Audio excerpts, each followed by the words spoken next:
اسلام دور جدید کا مذہب سید ابوالعلا مودودی۔ بسم اللہ الرحمن الرحیم۔ BBC کہ آپ پاکستان کے دستور 1973 عیسوی میں شامل اسلامی دفعات پر مطمئن ہیں؟ سید مودودی: جی ہاں، ہم ان دفعات پر مطمئن ہیں اور در حقیقت پاکستان کے دستور میں ان دفعات کو شامل کرنے کے لیے ہم نے مسلسل جدوجہد کی ہے۔ BBC مثلا اسلامی نظریاتی کونسل وغیرہ۔ سید مودودی: اسلام سے متعلق ہر وہ چیز جو دستور میں شامل ہے دراصل ہماری اجتماعی کوششوں کے نتیجے میں شامل کی گئی ہے۔ جہاں تک ان دفعات کے شامل آئین ہونے کا تعلق ہے اس پر تو ہم مطمئن ہیں، لیکن اس بات پر مطمئن نہیں ہے کہ ان پر عمل درآمد کس طریقے سے ہو رہا ہے۔ حقیقت یہ ہے کہ ان دفعات کو سرد خانے میں ڈال دیا گیا ہے، اور نہ صرف یہ کہ ان پر عمل نہیں کیا جا رہا ہے بلکہ جتنے کام بھی کیے جا رہے ہیں وہ ان کے برعکس کیے جا رہے ہیں۔ BBC پاکستان کا موجودہ قانونی ڈھانچہ اینگلو سیکسن قانون کی بنیاد پر قائم ہے۔ کیا آپ اسلام کے شرعی قوانین کو نافذ کرنے کے لیے پاکستان کے موجودہ قانونی نظام میں بنیادی تغیرات لائیں گے؟ سید مودودی: ہم صرف اتنا ہی نہیں چاہتے کہ محض قانونی نظام لیگل سسٹم کو تبدیل کیا جائے، بلکہ ہمارے پیش نظر پورے معاشرے کو اسلامی بنیادوں پر استوار کرنا اور پورے نظام حکومت کو تبدیل کرنا ہے۔ اس مقصد کے لیے صرف قانونی نظام کو تبدیل کرنا کافی نہیں ہو سکتا۔ قانونی نظام کے ساتھ ایک بڑا تعلق ملک کے تعلیمی نظام کا ہے۔ اگر نظام تعلیم افراد قوم کو مسلمان بنانے والا نہ ہو تو محض قانونی نظام کے نفاذ سے اسلامی معاشرے کی تشکیل کا مقصد پورا نہیں ہو سکتا۔ ایسا ہی معاملہ ملک کے معاشی نظام کا ہے۔ اگر اسے صحیح اسلامی خطوط پر استوار نہ کیا جائے تو اس صورت میں محض قانونی نظام کی اصلاح مفید اور مؤثر ثابت نہیں ہو سکتی۔ اس بنا پر ہم یہ چاہتے ہیں کہ ہماری پوری معاشرتی زندگی اسلام کے مطابق ہو، ہماری حکومت کی نمایاں پالیسیاں اسلام کے مطابق ہو اور حکومت کے سارے معاملات صحیح اسلامی خطوط پر انجام پائے۔ اس مقصد کے لیے یہ نہایت ضروری ہے کہ سروسز کی ٹریننگ کے تمام اداروں کا تعلیمی اور تربیتی ڈھانچہ تبدیل کیا جائے۔ سول سروس کے تمام شعبوں اور فوج کی تربیت کے اداروں میں بھی اسلام کی اخلاقی تعلیم دینے کا انتظام کیا جائے اور زیر تربیت افسروں کے دلوں میں اسلام کا صحیح شعور کریڈ بٹھایا جائے۔ ان کو سچا مسلمان بنانے کی کوشش کی جائے، لیکن یہ کام نہیں کیا جا رہا ہے۔ اس کے برعکس صورتحال یہ ہے کہ انگریزی حکومت کے زمانے میں سروسز کو جس طرز پر ٹریننگ دی جاتی تھی اسی طرز پر اب بھی دی جا رہی ہے۔ اسلامی تربیت کی کوئی فکر اب تک نہیں کی گئی، اس لیے ہمارے نقطہ نظر سے محض لیگل سسٹم قانونی نظام میں تبدیلی کافی نہیں ہے، ہم مکمل تبدیلی دیکھنا چاہتے ہیں۔ BBC آپ نے ہر شعبہ زندگی سے متعلق اداروں میں اسلامی تعلیم و تربیت کو لازمی قرار دیا ہے، لیکن سوال یہ ہے کہ ایک جدید ریاست کی معیشت کو خالص اسلامی اصولوں کے مطابق کیوں کر چلایا جا سکتا ہے؟ سید مودودی: ہم نے یہ بات ثابت کرنے میں کئی سال صرف کیے ہیں کہ ایک جدید ریاست کو مکمل طور پر اسلام کے عطا کردہ اصولوں پر چلایا جا سکتا ہے، اور صرف چلایا ہی نہیں جا سکتا بلکہ ثابت کیا جا سکتا ہے کہ اسلامی بنیادوں پر قائم ہونے والی جدید ریاست دوسری تمام جدید ریاستوں سے زیادہ کامیاب اور بہتر ہے۔ چنانچہ ہماری کوشش صرف یہی نہیں ہے کہ ہم پاکستان میں اسلام کو نافذ کر کے یہ بتائیں کہ اسلام کی بنیادوں پر ایک جدید ریاست چل سکتی ہے، بلکہ ہم یہ بھی چاہتے ہیں کہ اس جدید ریاست کو دیکھ کر دنیا کی دوسری جدید ریاستیں اس بات کی قائل ہو جائے کہ یہ ریاست ان سے کہیں بہتر اور فائق ہے۔ اسلامی ریاست کے اصول باقی تمام سیاسی نظاموں پر فوقیت رکھتے ہیں۔ دنیا کے مسلمان ممالک میں بھی ایک عنصر موجود ہے جو اسلام کے حقیقی اصولوں پر عمل درآمد کرنا چاہتا ہے۔ BBC آپ پرانے طریقے کی طرف کیوں گو بیک واپس پلٹنا چاہتے ہیں؟ سید مودودی: آپ نے یہ جو کہا ہے کہ ہم ایک پرانے طریقے کی طرف واپس کیوں جانا چاہتے ہیں تو اس میں یہ گو بیک کا لفظ غلط ہے۔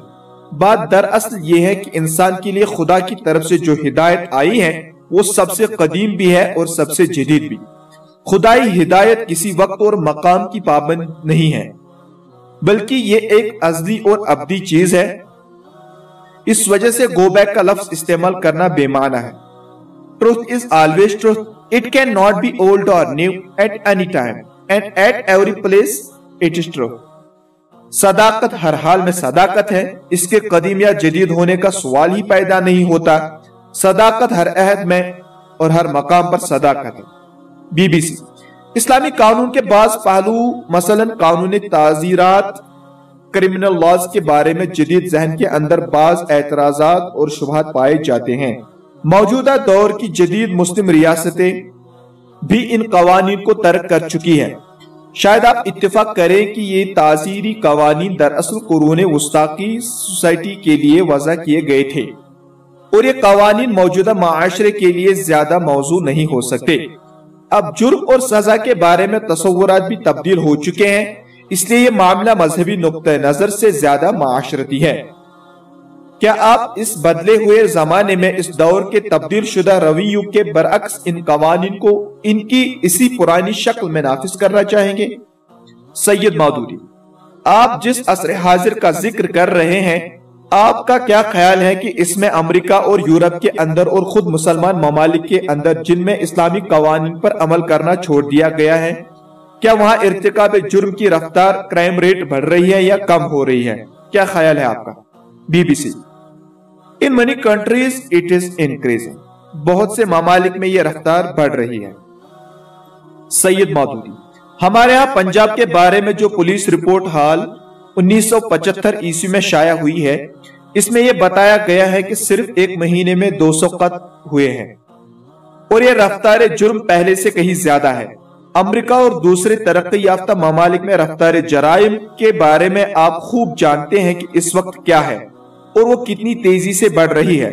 اب سوال یہ ہے کہ کسی معاشرے میں جرائم کا موجود رہنا کچھ اچھا ہے؟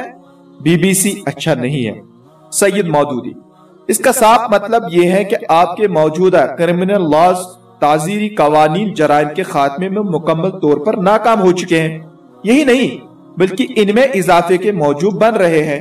اس کے برعکس ایک مسلمان ملک میں جہاں اسلام کا قانون صرف ایک حد تک ہی نافذ کیا گیا ہے، یعنی چوری پر اسلامی تعزیرات نافذ کی گئی ہے، وہاں اس نے چوری کا خاتمہ کر دیا ہے۔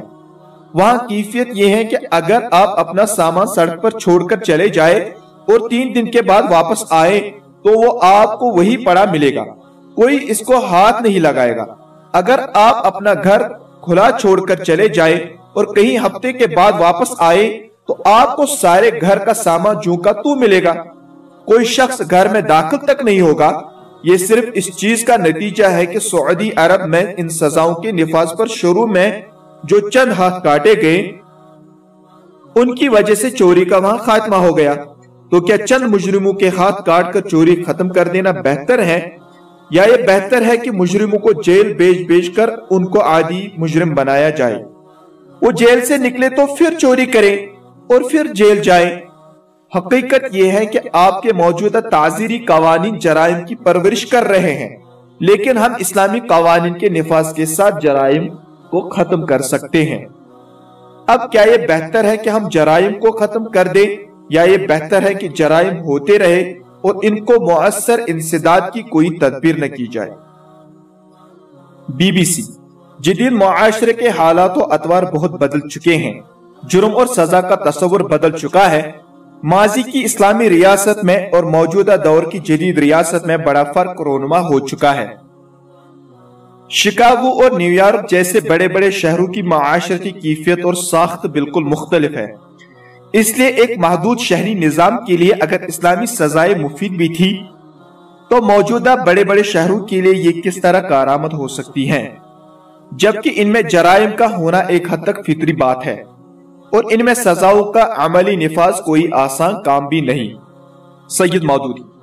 آپ کا خیال یہ ہے کہ شکاگو اور نیو یارک جیسے بڑے بڑے شہروں کی سوشل لائف، معاشرتی زندگی ہی ایسی ہے کہ ان کے اندر جرائم کا ہونا ایک فطری چیز ہے، اس لیے اس حالت کے خاتمے کے لیے ہاتھ کاٹنے جیسی سزاؤں کا نفاذ ایک غیر ترقی پسندانہ بات ہے، اور آپ کے خیال میں یہ عملاً ممکن بھی نہیں۔ لیکن میرا خیال یہ ہے کہ ایسا ہو سکتا ہے اور اگر صرف چوری پر ہاتھ کاٹنے کا قانون جاری کر دیا جائے تو نیو یارک اور شکاگو جیسے شہروں بلکہ پورے امریکہ میں چوری کا ارتکاب کم ہو سکتا ہے۔ اس کا مکمل خاتمہ تو صرف اسی صورت میں ممکن ہے جبکہ پورا سیاسی اور معاشرتی نظام اسلامی خطوط پر قائم کیا جائے، لیکن اسلامی سزاؤں کے نتیجے میں بھی اس میں کمی واقع ہو سکتی ہے۔ ہمیں اس بات کا پورا یقین ہے کہ اسلام کی تجویز کردہ سزائیں معاشرے سے جرائم کا مکمل انسداد کر سکتی ہیں، اور ہم یہ چاہتے ہیں کہ پاکستان کے اندر اسلام کا مکمل ضابطۂ حیات جاری ہو اور اسلامی تعزیرات نافذ ہو۔ پھر ہم دنیا کو بتائیں گے کہ ہمارے ہاں جرائم کس طرح ختم ہو گئے ہیں۔ اگر ہمیں اس بات کا موقع ملا کہ ہم پاکستان میں صحیح اسلامی نظام قائم کر سکے تو ہم عملاً دنیا پر یہ بات ثابت کر دیں گے کہ اسلام کی بنیادوں پر ایک جدید ریاست چل سکتی ہے اور زیادہ بہتر طریقے سے چل سکتی ہے، اور اسلام کی بنیاد پر ایک ایسا معاشرہ وجود میں آتا ہے جو جرائم سے پاک اور امن و امان کا گہوارہ ہوتا ہے۔ BBC روایتی اسلامی قانون کا یہ پہلو ایسا ہے کہ آج کا انسان اس کو قبول کرنے میں دقت محسوس کرتا ہے، اور اس کی وجہ یہ ہے کہ جدید ذہن کے لیے کسی جرم پر ایک شخص کا ہاتھ کاٹ کر اسے ایک عضو سے محروم کر دینا ایک وحشیانہ فعل معلوم ہوتا ہے۔ اسی لیے قرون وسطیٰ کے ایک نظام کو خواہ وہ اپنی جگہ پر مفید ہی تھا، جدید دور میں رائج کرنا کچھ عجیب سی بات معلوم ہوتا ہے۔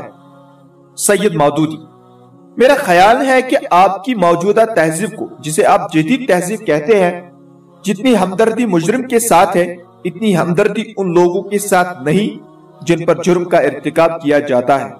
مثلا ایک شخص کا بچہ کوئی اغوا کر کے لے جاتا ہے اور پھر اس کو اطلاع دیتا ہے کہ اتنے ملین ڈالر مجھے دے دو تو بچہ تمہیں مل جائے گا ورنہ اسے قتل کر دیا جائے گا، اور بعض اوقات وہ ایسا کر بھی گزرتا ہے۔ تو آپ کا کیا خیال ہے کہ اس طرح کے آدمی کو پکڑ کر اگر کوئی سخت سزا دی جائے، مثلا اس کا ہاتھ کاٹ ڈالا جائے یا اس کی گردن اڑا دی جائے، تو کیا یہ وحشیانہ فعل ہوگا؟ یعنی آپ کے نزدیک والدین کو ان کے بچوں سے محروم کر دینا کوئی وحشیانہ حرکت نہیں؟ البتہ اس حرکت کے مرتکب کو اس کے جرم کی سزا دینا وحشیانہ فعل اور ظالمانہ فعل ہے جس کی کم از کم ریاست کو ذمہ داری نہیں لینی چاہیے۔ آپ کی ساری ہمدردی اس شخص کے ساتھ ہے جس نے ایک مجرمانہ اور غیر انسانی فعل کے ذریعے سے اپنے آپ کو مستوجب سزا ٹھہرایا ہے، اور اس شخص کے بارے میں آپ بے حس ہیں جسے ظلم اور سنگ دلی کا نشانہ بنایا گیا ہے۔ ہم یہ کہتے ہیں کہ جو شخص معاشرے کے اندر جرم کا ارتکاب کر کے معاشرے کے امن و سکون کو غارت کرتا ہے، وہ اس کا مستحق ہے کہ اس کو اتنی سخت سزا دی جائے کہ دوسروں کو اس سے عبرت ہو اور وہ اس قسم کے جرم کے ارتکاب کی جرت نہ کر سکے۔ یعنی ہمارے نزدیک سزا صرف سزا ہی نہیں ہے بلکہ وہ ارتکاب جرم کو روکنے کا ذریعہ بھی ہے، وہ جرم کی حوصلہ شکنی بھی کرتی ہے۔ چنانچہ ہماری ہمدردی مجرم کے ساتھ نہیں ہے بلکہ اس شخص کے ساتھ ہے جس پر ارتکاب جرم کیا جاتا ہے، اور اس معاشرے کے ساتھ ہے جس کے اندر ارتکاب جرم سے ناہمواری اور عدم تحفظ کی کیفیت پیدا کی جاتی ہے۔ You think it is more social and more cultured to be a criminal. It is human to kill a man and it is inhuman to kill a murderer. ابھی پچھلے دنوں امریکہ میں مس ہیرسٹ کا جو واقعہ پیش آیا وہ آپ کے علم میں ہوگا۔ جو لوگ اس کو اغوا کر کے لے گئے تھے انہوں نے اس کو اس حد تک جرائم آشنا کر دیا کہ اس نے بینک پر ڈاکہ ڈالا اور دوسرے جرائم کا ارتکاب کرتی پھری۔ آپ کے نزدیک وہ لوگ تو بہت مہذب اور کلچرڈ ہیں، لیکن اگر ان لوگوں کو کوئی سخت سزا دی جائے تو یہ فعل غیر مہذبانہ ہوگا۔ BBC اس کے باوجود اس بات کا قائل ہونا بہت مشکل ہے کہ معاشرے کو اتنا غیر مہذب، ان گھڑ اور غیر ترقی یافتہ تسلیم کر لیا جائے اور اس میں اس قسم کے انتہائی سزاؤں کو رائج کیا جائے جو آپ بیان فرما رہے ہیں۔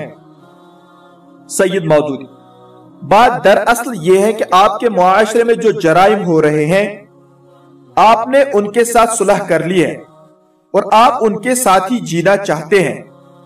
گویا آپ چاہتے یہ ہیں کہ آپ کی سوسائٹی میں لوگوں کو قتل بھی کیا جاتا رہے، اغوا کی وارداتیں بھی ہوتی رہے، ڈاکے بھی پڑتے رہے، لوگوں کا گھروں کے اندر اطمینان سے سانس لینا بھی مشکل ہو جائے، لیکن ان میں سے کسی چیز کو ختم کرنے کے لیے کوئی سخت اقدام نہ کیا جائے، کیونکہ یہ آپ کے خیال میں تہذیب کے خلاف ہے اور اس سے موجودہ دور کے مہذب انسان کی توہین ہوتی ہے۔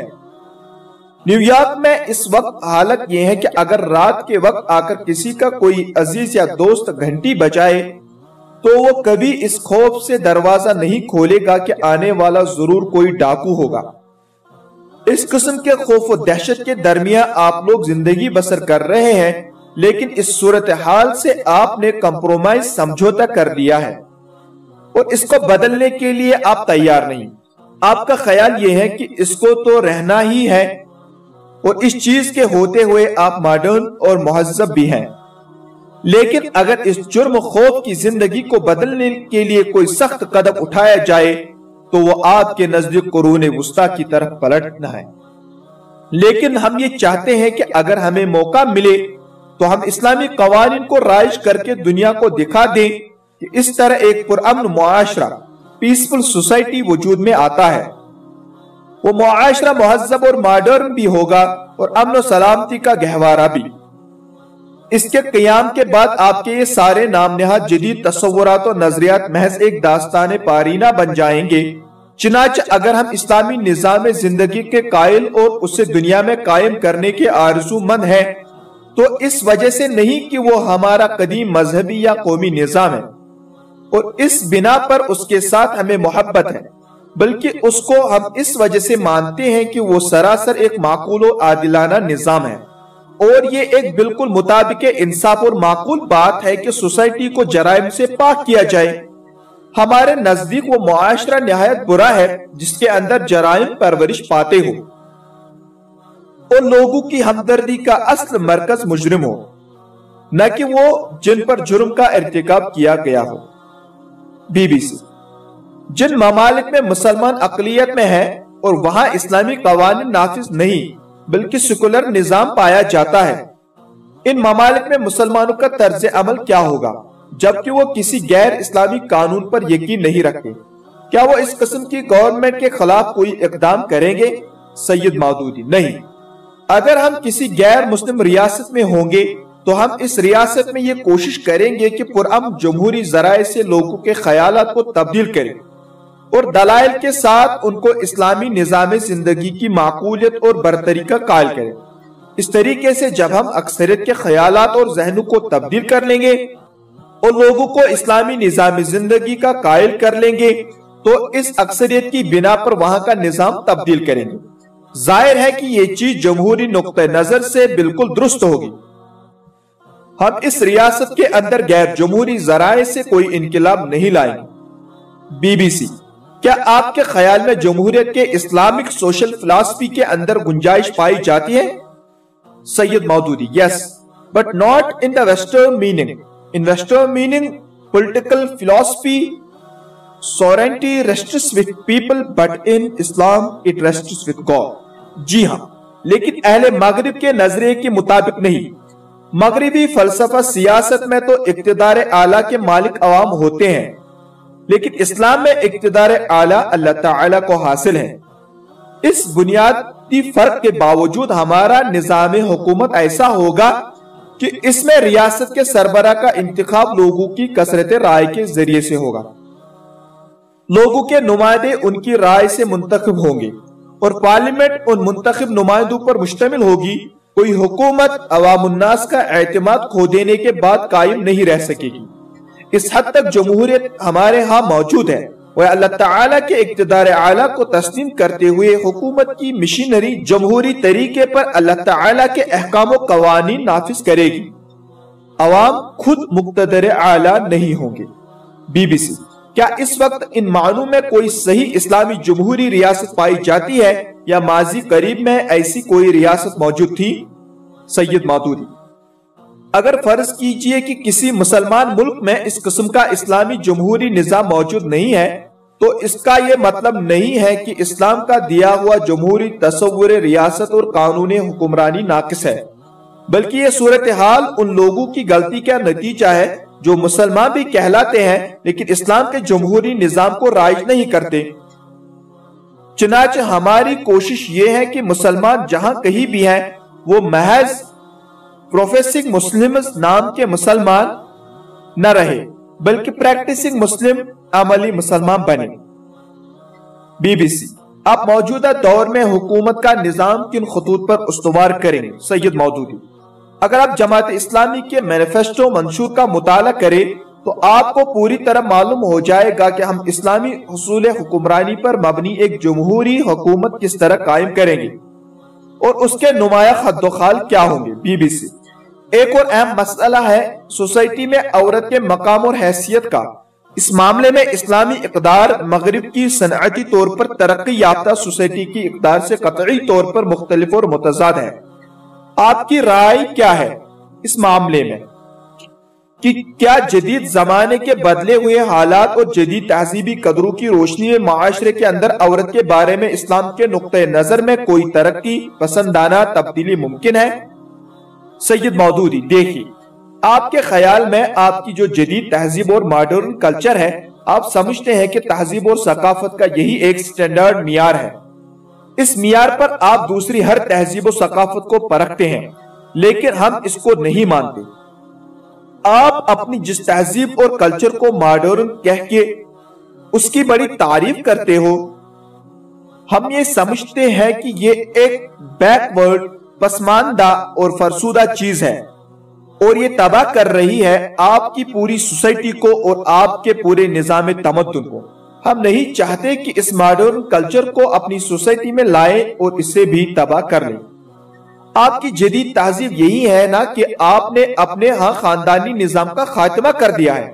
آپ نے عورت کا جو مقام و مرتبہ سوسائٹی کے اندر متعین کیا، اس کا نتیجہ یہی نکلا ہے کہ آپ نے عورتوں کے اخلاق بھی برباد کیے اور مردوں کے بھی۔ آپ نے لوگوں کو اخلاقی پستی کی انتہا تک گرا دیا۔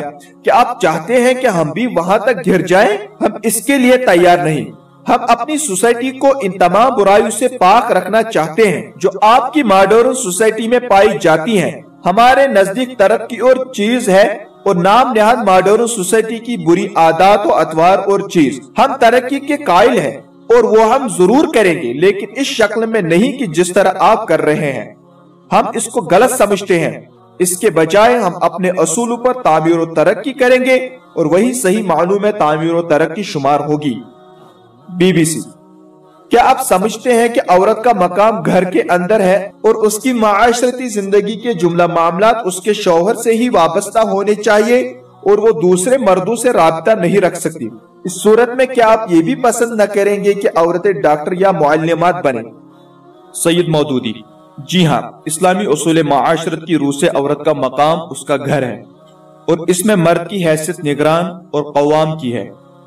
البتہ جہاں تک عورتوں کے تعلیم پانے اور ڈاکٹر یا معلمہ وغیرہ بننے کا سوال ہے تو ہم نہ صرف یہ کہ اس کو درست سمجھتے ہیں بلکہ ضروری سمجھتے ہیں۔ ہم اپنی خواتین کو اعلیٰ تعلیم دلواتے ہیں، لیکن اعلیٰ سے اعلیٰ تعلیم حاصل کرنے کے باوجود ایک مسلمان عورت یہ سمجھتی ہے کہ اس کا اصل دائرہ کار اس کا گھر ہے۔ ہماری خواتین ڈاکٹر بھی بنے گی لیکن وہ عورتوں کا علاج کرے گی، مردوں کا نہیں۔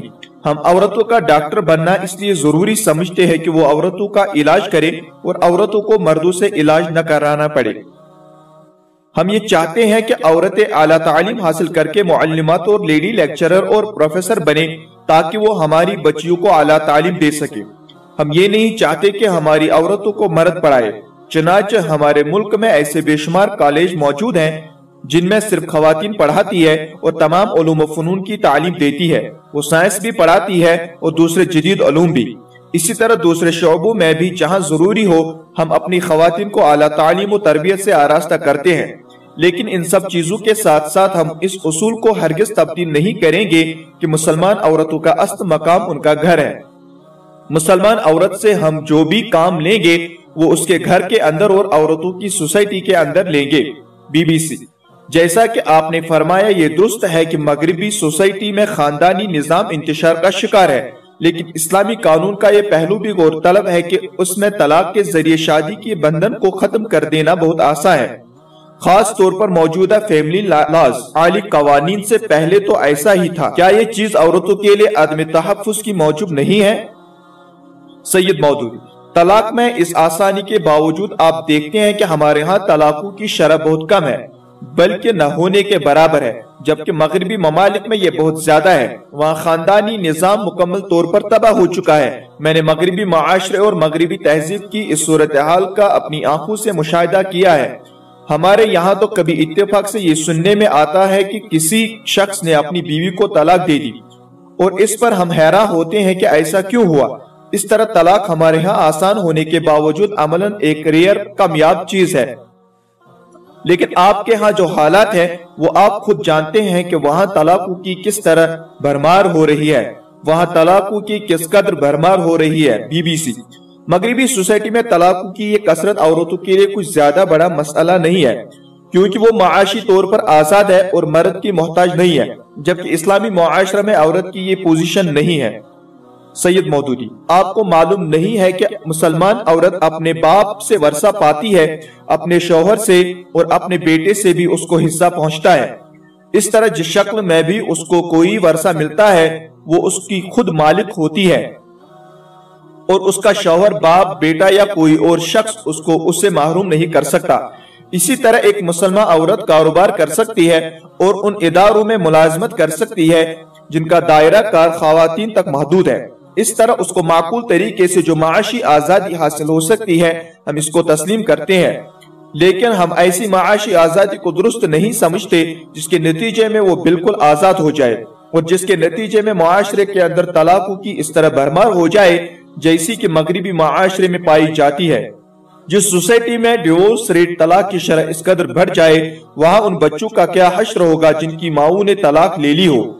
طلاق لے کر پہلے وہ ایک شخص سے شادی کرے، پھر کسی اور شخص سے، اور پھر کسی اور شخص سے، اور ادھر بچوں کا حال یہ ہو کہ کوئی ان کا والی وارث نہ ہو۔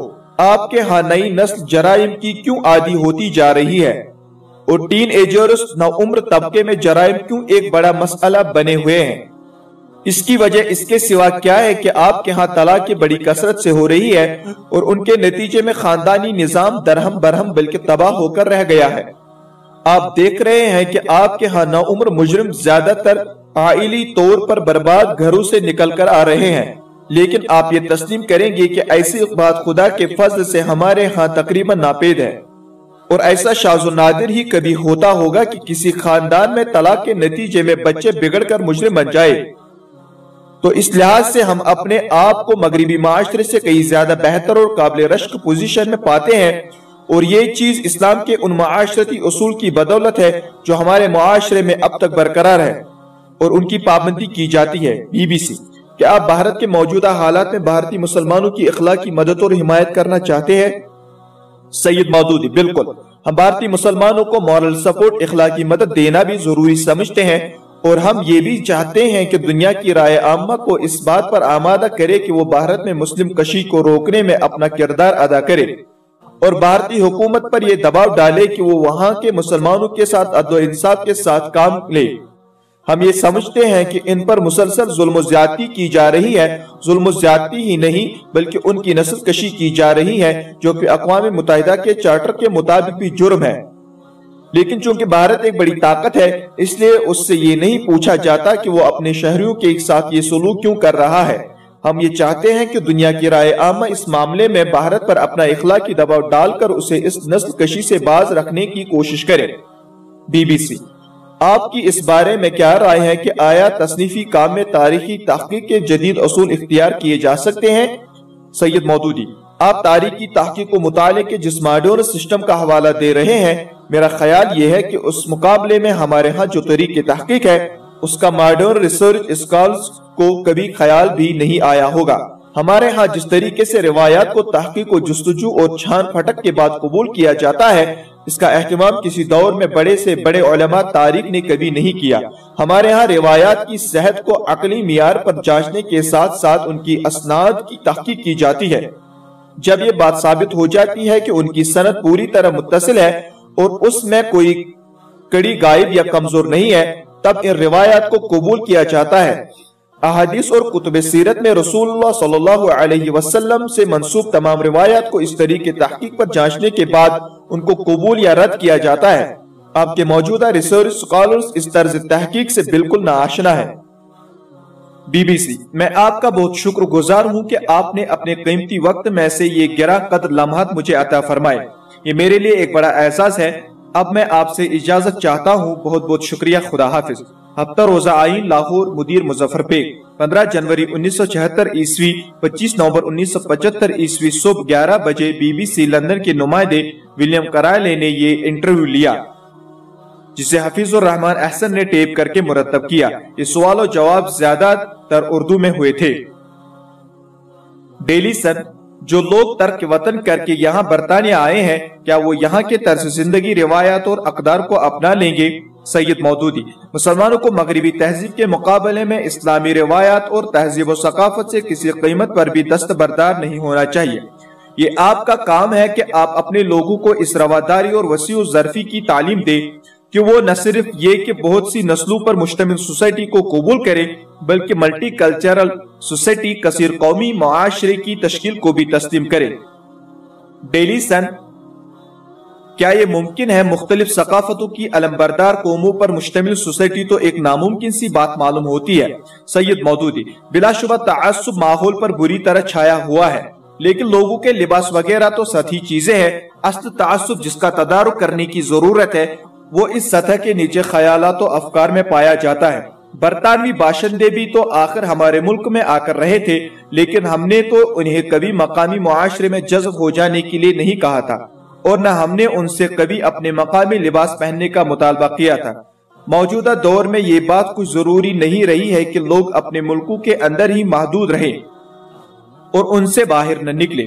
تاہم جو بات میں یہاں کے مسلمانوں سے کہتا ہوں وہ یہ ہے کہ وہ اس ملک میں اخلاص اور فرض شناسی کے جذبے کے ساتھ کام کرے، لیکن اس کے ساتھ ساتھ اسلام کے مخلص اور سچے پیرو بنے، یہاں کے لوگوں کے سامنے ایک اچھا نمونہ پیش کرے، اور یہ بات خاص طور سے سامنے رکھے کہ وہ یہاں کسی قیمت پر بھی اپنی تہذیبی روایات سے انحراف نہیں کریں گے۔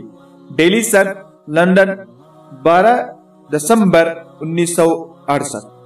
سوئس ٹیلی ویژن: آپ کے خیال میں پاکستان کا مقصد تخلیق پورا ہو گیا ہے؟ سید مودودی: میں یہ محسوس کرتا ہوں کہ ابھی پوری طرح وہ مقصد پورا نہیں ہوا، تاہم اس نہج پر کچھ کام ہو رہا ہے اور مزید کوشش کرنے کی ضرورت ہے۔ اگر کچھ عرصہ کام ہوتا رہا تو وہ دن دور نہیں جب پاکستان اپنے حقیقی مقصد وجود کو پالے گا، اور اس راہ میں موجود پیش آمدہ رکاوٹیں جن کے بہت سے تاریخی اسباب ہیں انشاءاللہ دور ہو جائیں گی۔ سوئس ٹیلی ویژن: جن لوگوں کے سامنے یہ انٹرویو ٹیلی کاسٹ کیا جائے گا وہ اصل مسئلے یعنی پاکستان کس لیے حاصل کیا گیا سے واقف نہیں ہے، اس لیے آپ اپنے جواب کی تشریح کر دیں تاکہ اصل مسئلہ نکھر کر سامنے آ جائے۔ سید مودودی: اصل معاملہ یہ ہے کہ ہمارے اس ملک پر تقریباً 190 سال تک انگریزی حکومت رہی ہے۔ اس بیرونی حکومت کے زمانے میں ہمارا نظام تعلیم بدل کر رکھ دیا گیا، اور ایسا نظام تعلیم رائج کیا گیا جو اس دور غلامی کے لیے کل پرزے فراہم کرنے کے لیے مناسب اور موزوں تھا۔ اسی طرح ہمارے قوانین تبدیل کر دیے گئے، ہمارے ملک کے تجارت کے طور طریقے، ہمارا معاشی نظام، اسلامی تہذیب و ثقافت، غرض ہر چیز کو تبدیل کر دیا گیا۔ اعلان آزادی کے بعد قدرتی طور پر اس ملک کے مسلمانوں کی خواہش یہ تھی، اور اس خواہش کے لیے برصغیر پاک و ہند کے مسلمانوں نے قربانیاں دے کر پاکستان حاصل کیا تھا کہ اس خطہ زمین میں انہیں اپنے طرز تمدن اور اپنے قوانین اور اسلامی تہذیب و ثقافت کے مطابق زندگی بسر کرنے کا موقع ملے۔ لیکن 190 سالہ انگریزی دور غلامی اور مروجہ نظام تعلیم کی وجہ سے ملک میں وہ لوگ موجود نہیں تھے اور نہ تیار کیے گئے تھے جو اسلامی قوانین کو اچھی طرح سمجھتے ہو اور ان پر نظام مملکت کو چلا سکے۔ معدود چند لوگ جو یہ صلاحیت رکھتے تھے انہیں اس نظام کو عملاً چلانے کا نہ موقع ملا نہ کوئی اختیار ان کے پاس تھا، اور جن لوگوں کے پاس اختیارات تھے وہ زیادہ تر ایسے تھے کہ اسلام کو ایک نظام زندگی کی حیثیت سے سمجھتے ہی نہ تھے کہ اس کے مطابق معاملات چلا سکے، اور